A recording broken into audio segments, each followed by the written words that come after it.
Bonjour, je suis Thibault Lahanque, directeur de la communication et des partenariats de l'URSSAF Île-de-France et je vous souhaite la bienvenue à ce webinaire. C'est un webinaire sur mesure qui est conçu pour vous qui constituez les grands comptes de l'URSSAF et qui concentrait des enjeux particuliers quant au financement de la protection sociale de notre pays. En tant que grand compte, vous disposez également d'un accompagnement, de contacts spécifiques, ce sera l'occasion de vous les rappeler. Pendant toute la durée de ce webinaire, vous pouvez bien sûr poser des questions via le module questions-réponses de Teams. Et pour y répondre, nous sommes aujourd'hui avec François Béchu, sous-directeur trésorerie locale et relations bancaires à l'URSSAF Caisse Nationale. Muriel Ballière, responsable du département Grand Compte à l'URSSAF de France, va nous rejoindre dans un instant. Nous sommes aussi avec Julie Palazzolo, qui est trésorière de l'URSSAF Île-de-France, et son adjointe Cécilia Bonnois. Et enfin, nous sommes avec Michael Nolo, qui est le directeur comptable et financier de l'URSSAF Île-de-France, à qui je cède tout de suite la parole.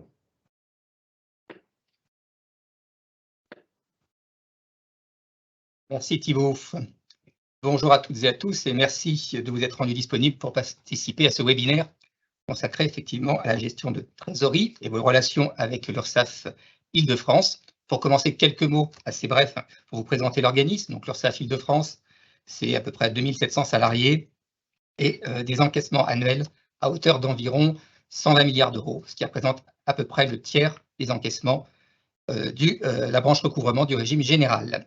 Alors, à quoi sert une URSSAF? À beaucoup de choses, mais la première effectivement mission, c'est d'abord d'accompagner tous les employeurs et entrepreneurs au bénéfice du développement économique et social du territoire, assurer effectivement le financement de la protection sociale au quotidien, on va y revenir, François Béchu vous en parlera, et garantir in fine les droits sociaux et l'équité entre tous les acteurs économiques au niveau national. À quoi servent les cotisations que nous encaissons donc régulièrement au sein de l'URSSAF Île-de-France, les cotisations telles que vous les connaissez, mais aussi des contributions spécifiques. Il faut savoir que l'URSSAF Île-de-France collecte aussi la taxe solidarité additionnelle et ce qu'on appelle les taxes labo avec l'URSSAF Rhône-Alpes.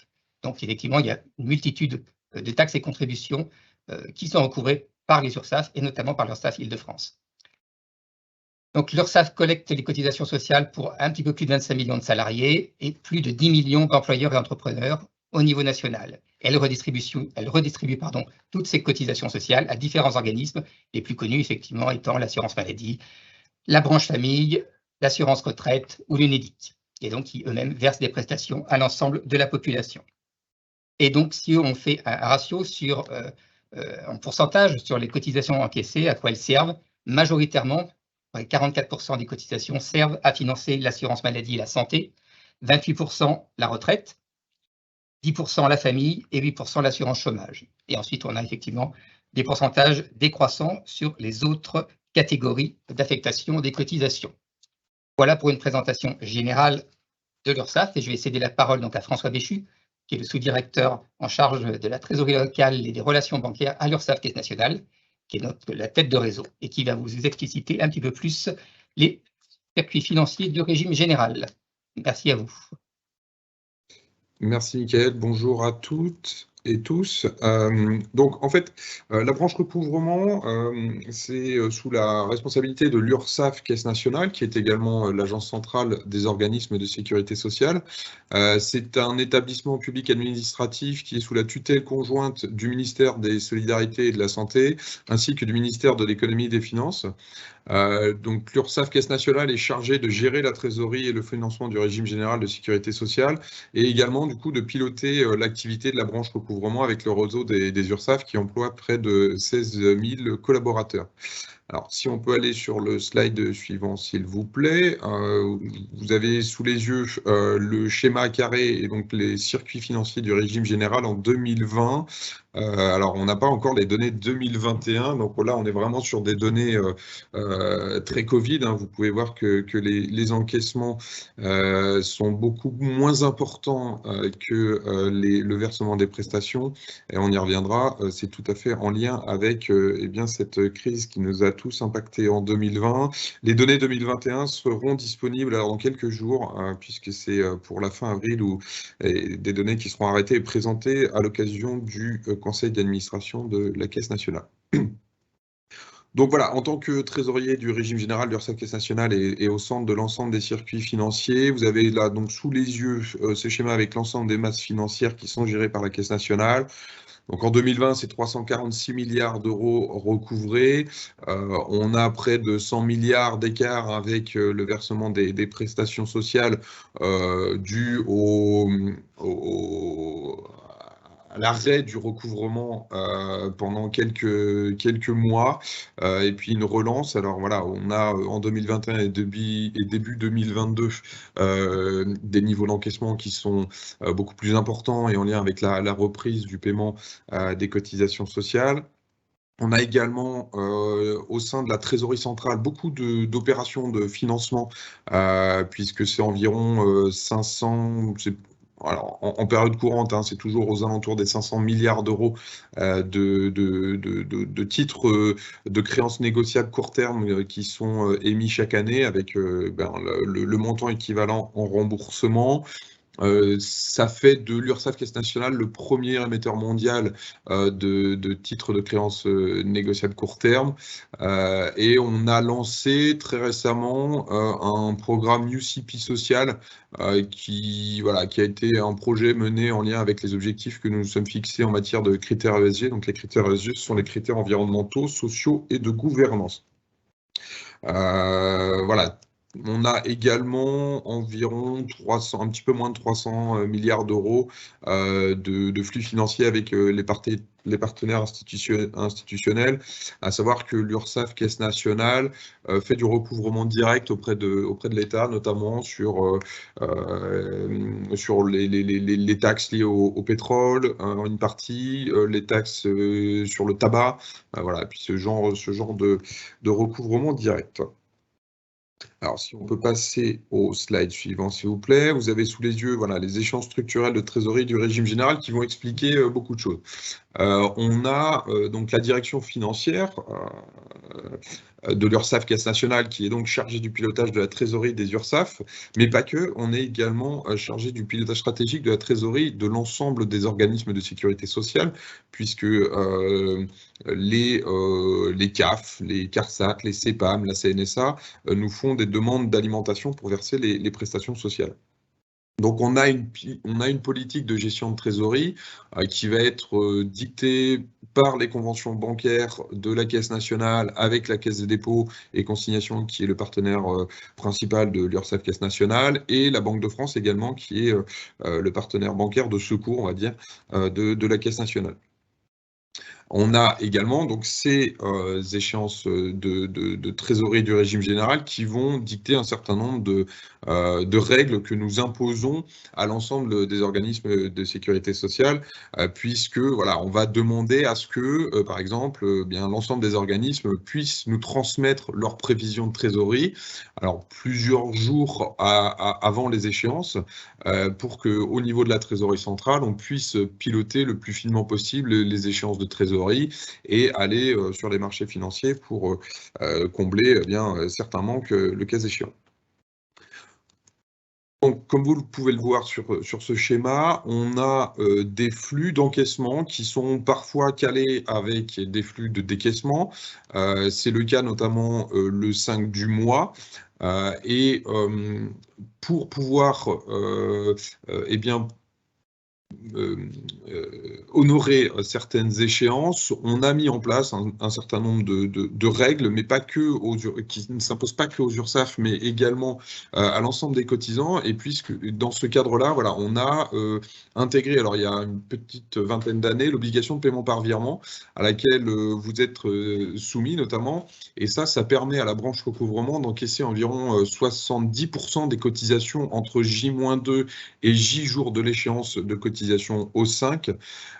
Et ça nous permet ainsi de pouvoir décaisser les prestations maladie et certaines allocations, enfin pas certaines prestations maladie et l'ensemble des allocations familiales qui sont versées le 5 du mois. Et ça, ça nous permet de limiter le préfinancement sur les marchés pour cette échéance. Préfinancement qui restera toutefois nécessaire pour l'échéance vieillesse du 9 du mois et certaines autres échéances de fin de mois et qui sont Donc, opération de préfinancement réalisée sur la base de titres de créances négociables court terme, tels qu'on l'évoquait précédemment. Voilà, donc vous avez l'ensemble, sur ce schéma, l'ensemble des échéances tant d'encaissement que de tirage qui sont traitées par l'URSSAF Caisse nationale. Voilà pour une présentation assez rapide des activités de l'URSSAF Caisse nationale et du lien avec les URSSAF pour ce qui relève de notre politique de gestion de trésorerie qui s'impose donc aux organismes et en cascade vers les cotisants qui ont une obligation notamment de paiement par virement. Merci beaucoup François d'avoir posé ces enjeux. Nous n'avons pas reçu de questions à ce stade, mais vos questions restent les bienvenues pendant toute la durée du webinaire, bien sûr. Alors, oui, et pendant la durée du webinaire, et puis certainement aussi post-webinaire, si vous receviez des questions par écrit, notamment sur le périmètre de l'URSSAF Caisse nationale, n'hésitez pas à les transmettre, nous y répondrons tant que de besoin. Eh bien, je vais céder la parole à Muriel Ballière, donc la responsable du département Grand Compte de l'URSSAF Île-de-France. Muriel, c'est à vous. Merci beaucoup. Bonjour à toutes et à tous. Alors, une petite, pour rebondir sur tout ce qui vient d'être dit et notamment les enjeux qui sont les nôtres en termes de répartition rapide aux attributaires, on va faire un petit focus sur les bonnes pratiques à utiliser et notamment, alors si on peut passer à la slide suivante, s'il vous plaît, notamment comment on peut garantir cette correcte répartition et la rapidité de cette répartition aux différents attributaires. Donc, il y a quelques pratiques qui nous le permettent. C'est la fiabilisation des données qui sont issues de vos logiciels de paye, la qualité de la déclaration mensuelle qui en sort, et quelque chose d'extrêmement important, qui est la fiabilisation de la qualité du référencement du virement bancaire.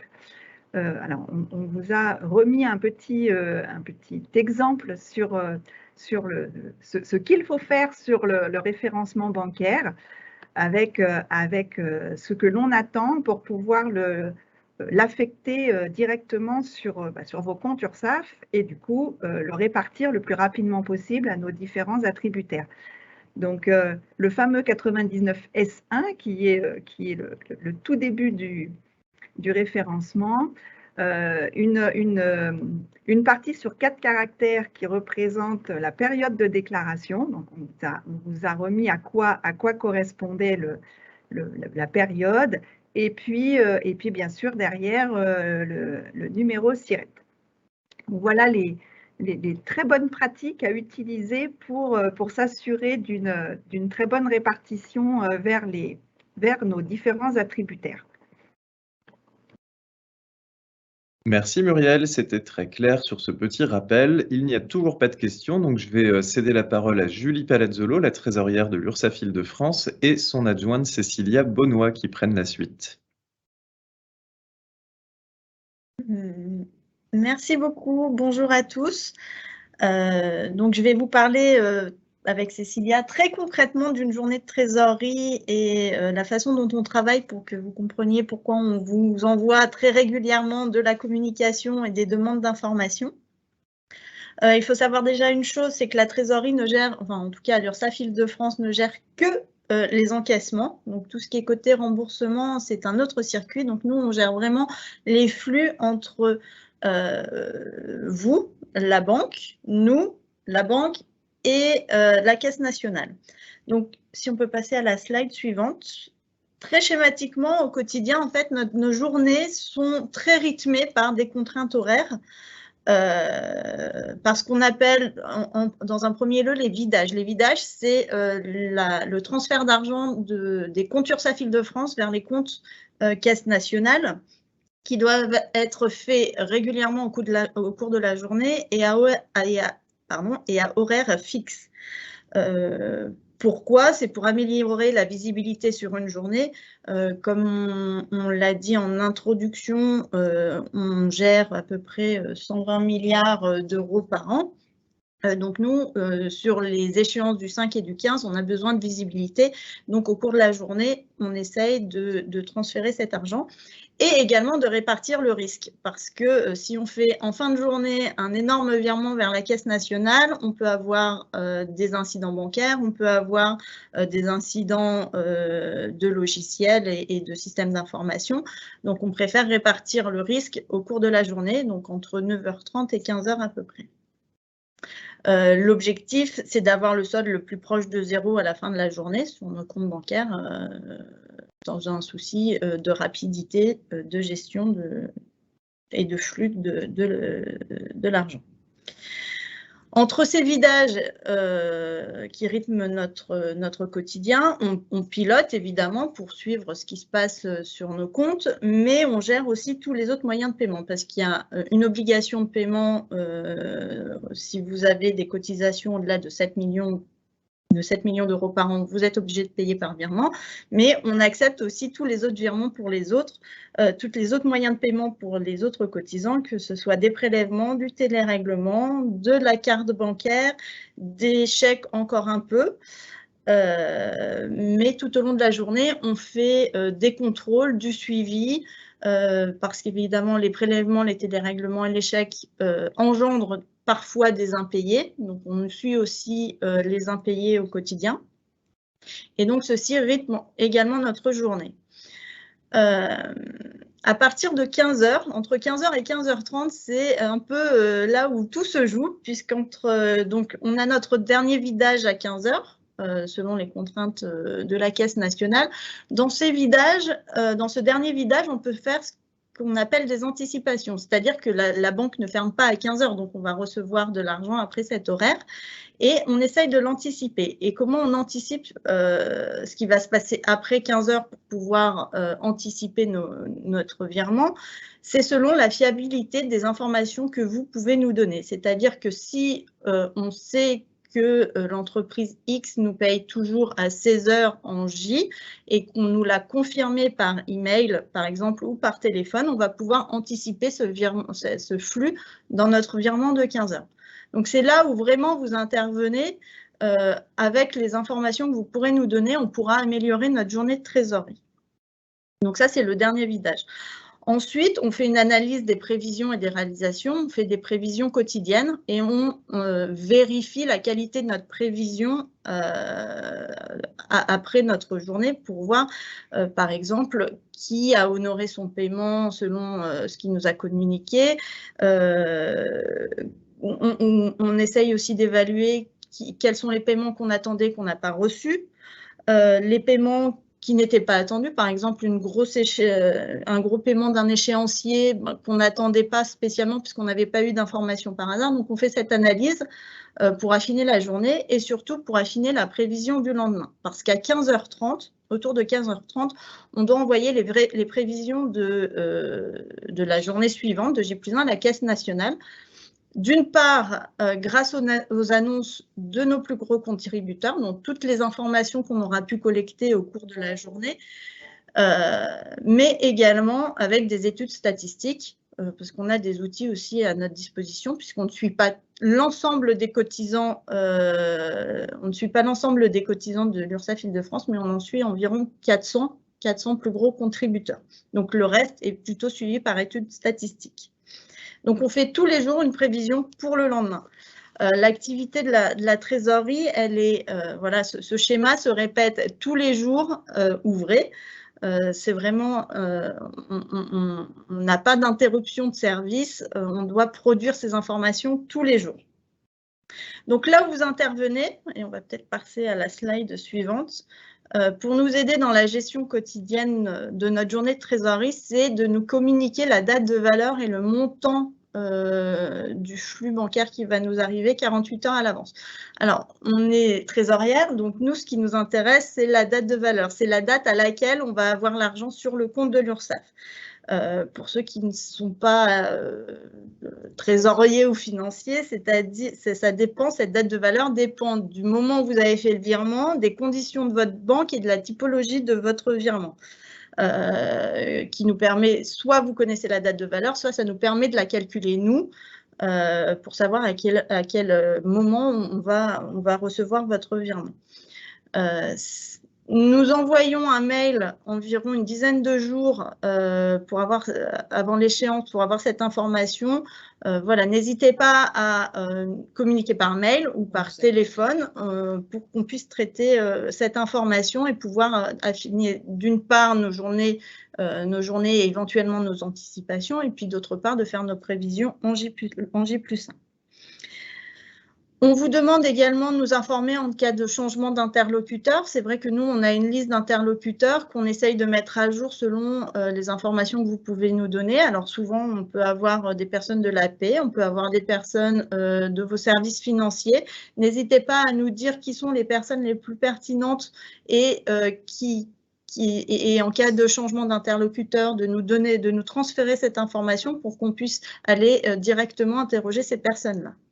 Ensuite, on a un troisième mode de communication qui est des échanges bilatéraux, c'est-à-dire vous pouvez solliciter un rendez-vous et échanger avec nous en cas de difficulté, d'incompréhension, de savoir comment on peut au mieux, selon vos process, on est capable de s'adapter aux différents process des entreprises avec qui on travaille pour pouvoir connaître et avoir nos informations sans que ça vous demande un travail faramineux et que nous, on puisse avoir l'information dont on a besoin. Donc, on peut faire des rendez-vous d'1 heure par téléphone, par Teams, pour avoir ces informations-là.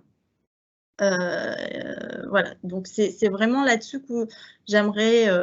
que je voudrais appuyer, c'est que nous, pour pouvoir nous permettre d'avoir ces informations et qui nous permettent, comme l'a dit Muriel et François, de gérer au mieux nos flux de trésorerie, nous, c'est de ça très concrètement dont on a besoin.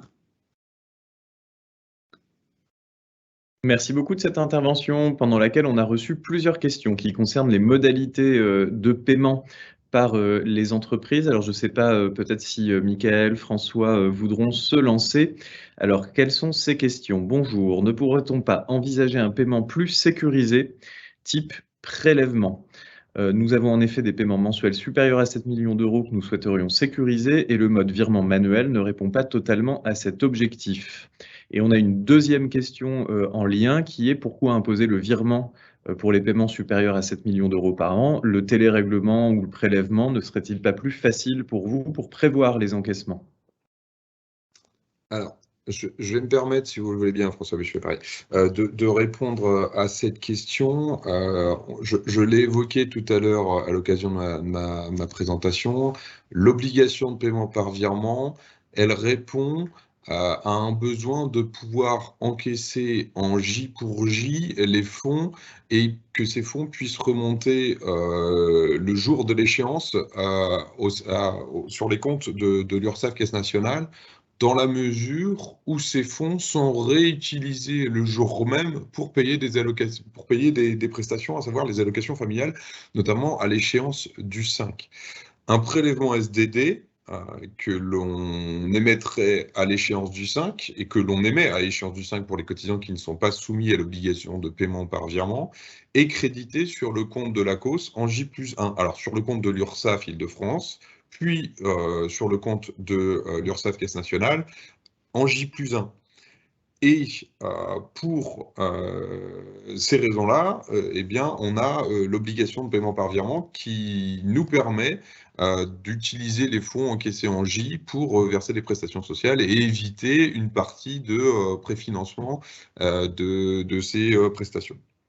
Alors, sur le volet de la sécurisation du paiement, l'autre intérêt qu'on y trouve dans le paiement par virement, c'est que l'on est sur un paiement qui est irrévocable. Alors qu'on a pour les prélèvements, eh bien, côté URSSAF, une incertitude sur les impayés de prélèvement dès lors que les fonds n'auraient pas été sécurisés sur le compte du cotisant préalablement à ce prélèvement.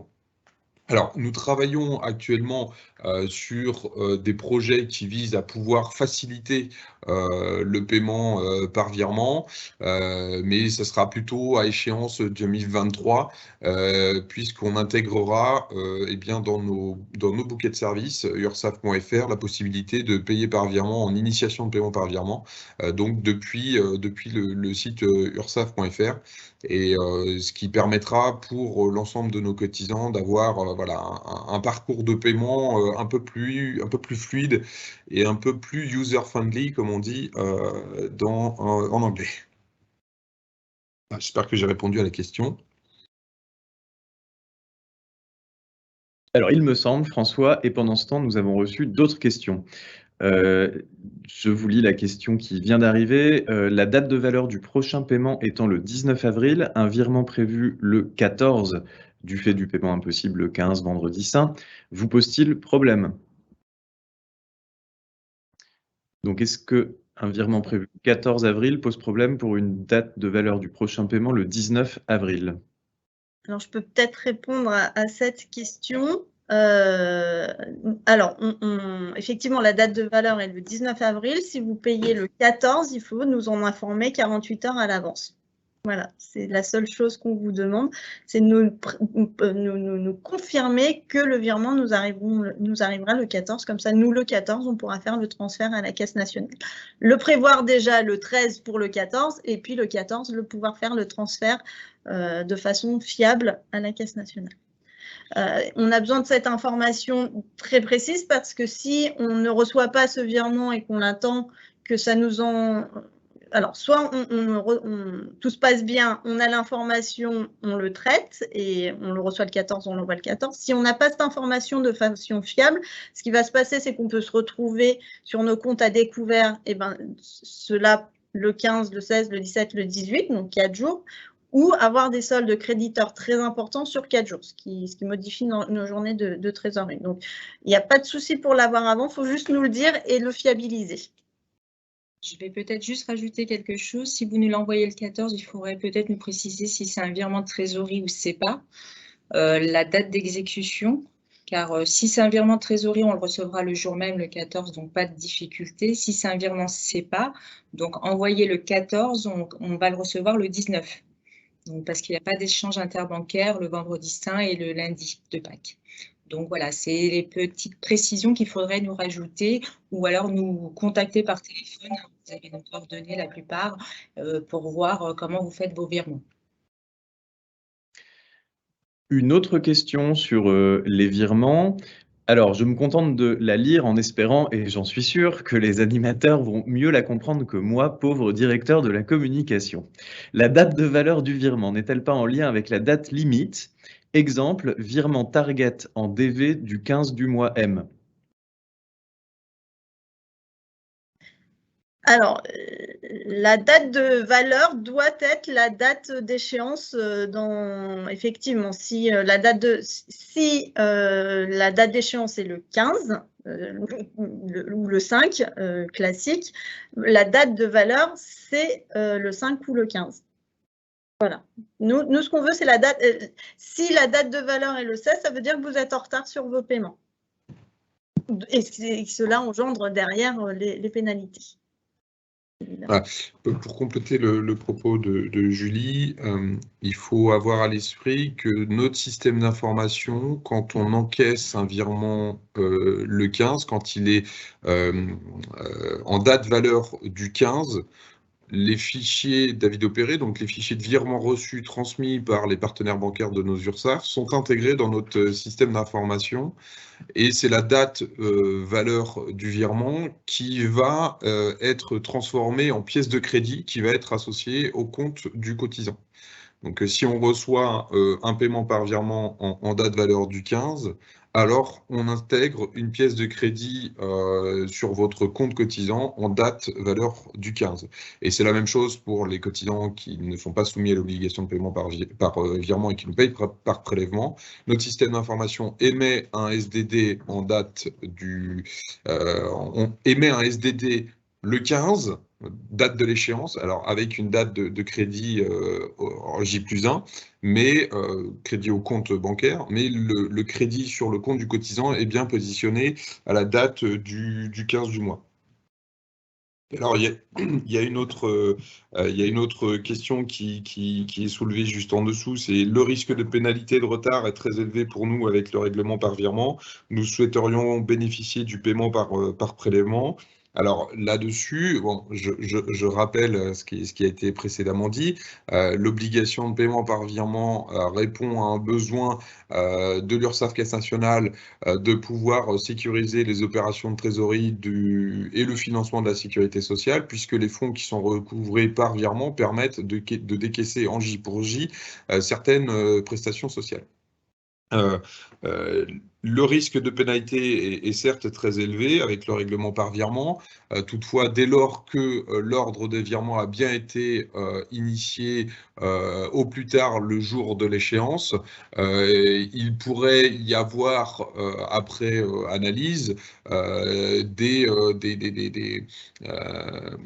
après analyse de la transaction, de la date de la transaction opérée par le cotisant auprès de son établissement bancaire, des régularisations si des majorations de retard étaient indûment appliquées parce que le partenaire bancaire n'avait pas respecté les ordres transmis par le cotisant. Voilà, c'est sous contrôle de l'URSSAF Île-de-France, bien évidemment, mais ce sont voilà, des exceptions qui peuvent être faites dès lors que la faute n'est pas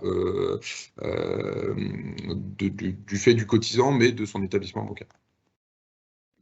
Alors, je vais du coup peut-être rajouter quelque chose. Effectivement, si c'est le cas et que vous rencontrez une difficulté, n'hésitez pas à nous le communiquer, à nous passer un petit coup de fil pour qu'on puisse le prendre en compte et éventuellement travailler avec tous les autres services pour pouvoir soit régulariser, mais également, nous, si vous nous expliquez qu'il y a une défaillance bancaire, par exemple, ou une défaillance de vos SI, on peut tout à fait le comprendre et le prendre en compte dans ce qu'on fait. En fait,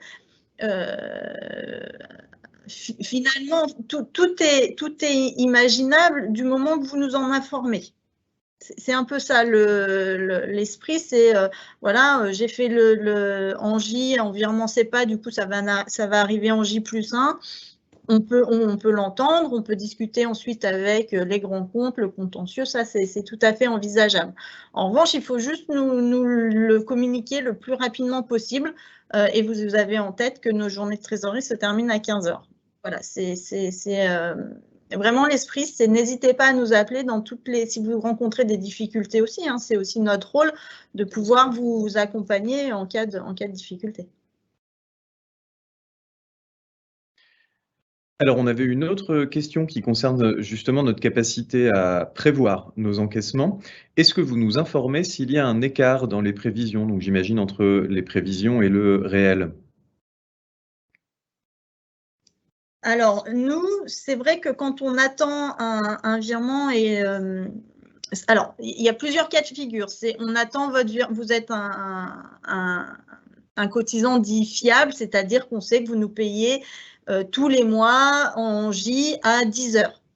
Si à midi, on n'a toujours pas reçu votre virement en J, oui, on va vous appeler, on va vous passer un coup de fil en disant c'est bizarre, d'habitude, vous nous payez toujours en J à 10 h et là, on n'a toujours pas reçu votre virement.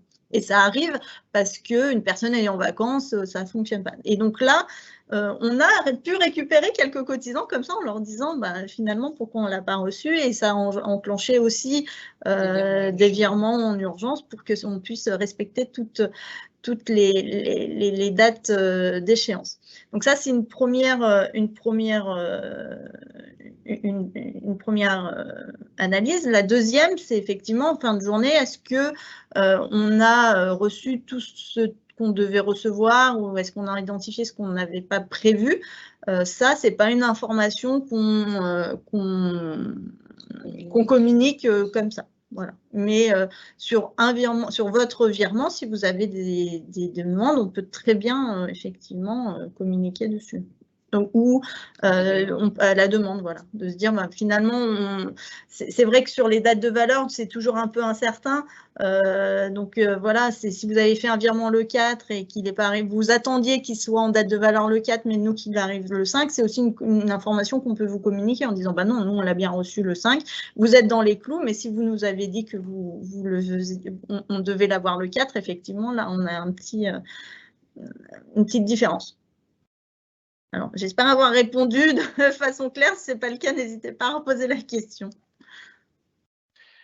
On a une autre question d'un participant ou d'une participante peut-être étonnée, et ce sera peut-être l'occasion de revenir sur nos enjeux, qui nous dit « Votre banque vous facture vos positions créditrices ?»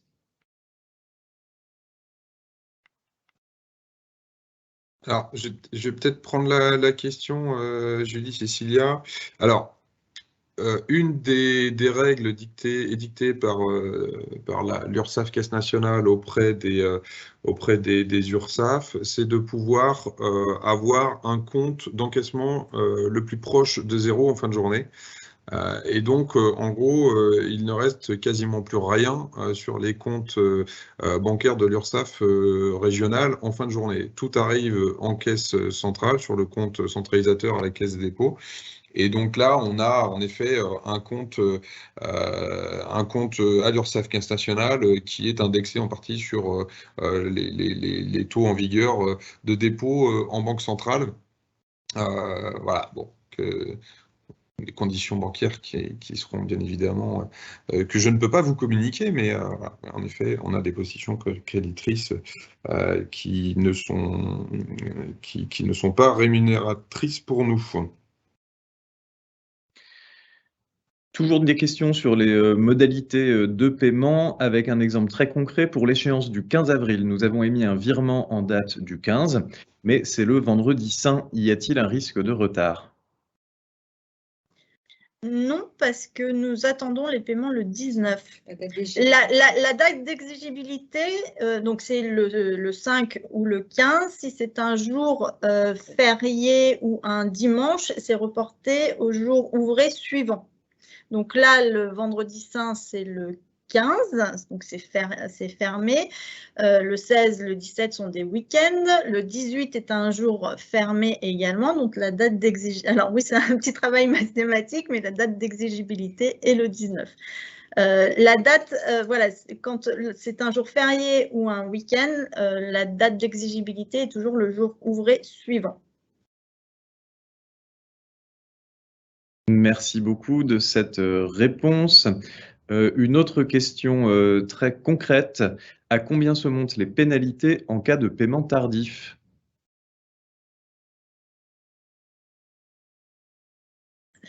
Alors, ce sera peut-être plutôt Muriel. Muriel, de répondre. Tout dépend du nombre de salariés puisque le montant de la pénalité est lié au nombre de salariés qui sont déclarés sur la déclaration. Entendu. Alors, on a une autre question qui est plutôt peut-être une interpellation. Alors, comme on a le nom de la personne, ce sera peut-être l'occasion d'y revenir après le webinaire. Nous avons changé de gestionnaire URSSAF et notre nouvelle gestionnaire a des difficultés à imputer notre règlement, en particulier à le ventiler sur les régularisations des périodes antérieures. Bloc 22. Cela génère donc un débit non justifié qui bloque la délivrance d'attestations de compte à jour. Donc sur ce type de questions, j'imagine, Muriel, qu'on pourra peut-être revenir vers les participantes. Alors oui, idéalement, j'aimerais bien un petit mail avec le SIRAN de la société et puis on reviendra vers vous un peu après le webinaire. Entendu, et on va rappeler, avant de se quitter dans un instant, les modalités de contact pour revenir vers les différents interlocuteurs s'il y a des questions particulières comme celle-ci qui se posent. Thibaut, je vais juste rajouter, juste pour en remettre encore une couche sur le bon référencement.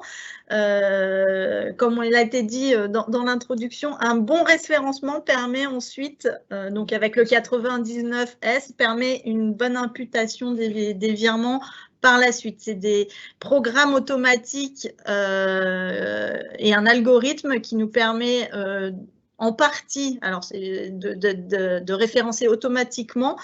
Donc, j'insiste encore une fois sur le bon référencement qui permettra d'aller plus vite dans les mises à jour des comptes cotisants et dans les bonnes mises à jour des comptes cotisants. Voilà, c'était juste pour renfoncer un peu le clou.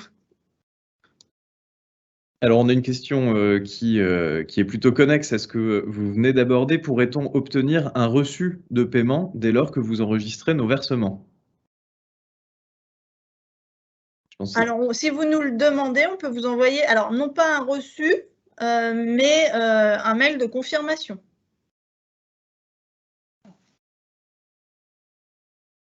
Entendu. Alors, je regarde, excusez-moi, en direct. Alors là aussi, je pense qu'il y aura des échanges à tenir avec Muriel Ballière, puisqu'un participant nous dit « Nous ne connaissons pas notre gestionnaire de compte, ce qui est problématique pour communiquer avec vous. Comment savoir qui est notre contact ?» Alors, très prochainement, il y a eu pas mal de mouvements sur le département Grand Compte ces dernières semaines. Nous allons adresser à l'ensemble de nos entreprises les nouvelles fiches contact avec du coup le nom de vos gestionnaires et les coordonnées pour nous contacter. Alors, idem là dans l'urgence, post-webinaire, on peut, si vous avez une question particulière à voir avec votre gestionnaire, je pense que je donnerai peut-être mon adresse mail pour toutes les petites questions post-webinaire. Mais pour tout le monde, une nouvelle fiche contact est en cours d'adressage, donc elle devrait partir très très prochainement. Entendu, merci Muriel. On a une question de portée beaucoup plus générale, mais intéressante également, qui est la suivante. Le recouvrement des cotisations Agirc-Arrco par l'URSSAF est-il toujours prévu pour janvier 2023? Est-il prévu à terme d'autres transferts de recouvrement?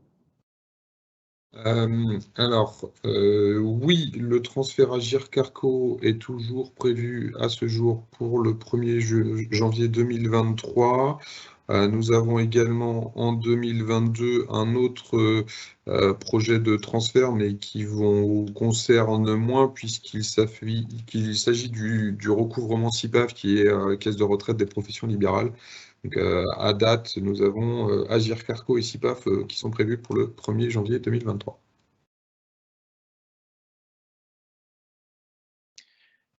Merci beaucoup à toutes et à tous d'avoir répondu à ces questions nombreuses et riches.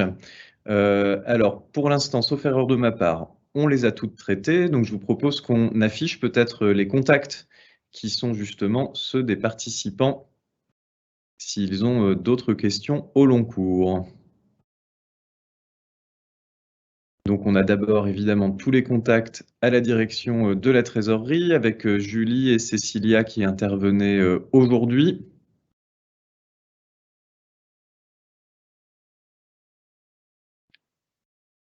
Et puis, vous avez également un contact pour le département Grand Compte de Muriel Ballière sur la slide suivante. Alors, je ne sais pas, Muriel, si ce mail peut être utilisé par les participants et les participantes qui avaient peut-être des questions plus précises sur leur compte.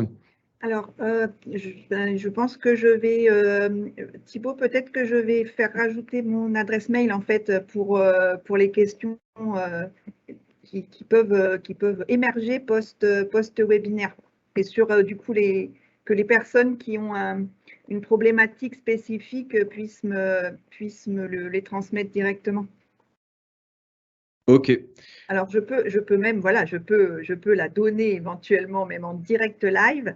Donc c'est Muriel, muriel.ballière@ursaf.fr. Et donc, Ballière, on l'a vu écrit tout à l'heure, c'est B-A-2-L-I-E-R-E-S. C'est bien ça, Muriel? C'est cela. @ursaf.fr.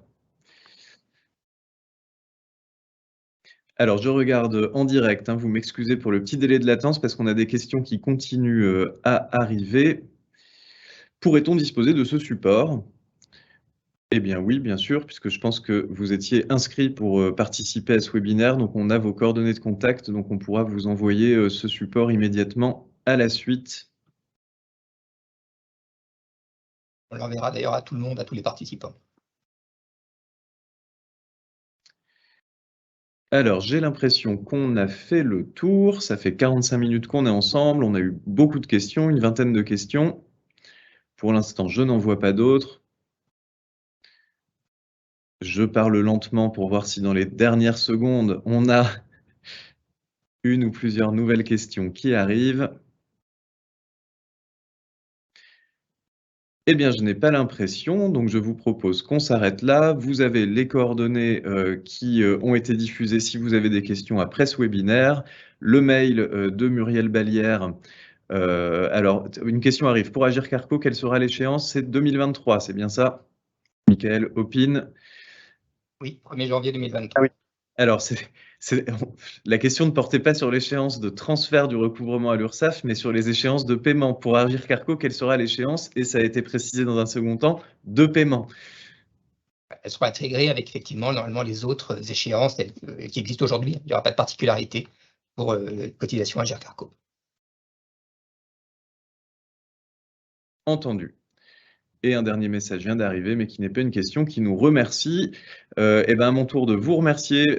Vous étiez nombreux, une trentaine de participants ce matin. Donc, merci à toutes et à tous de vous être connectés et on reste bien sûr à votre disposition pour la suite. Très bonne journée.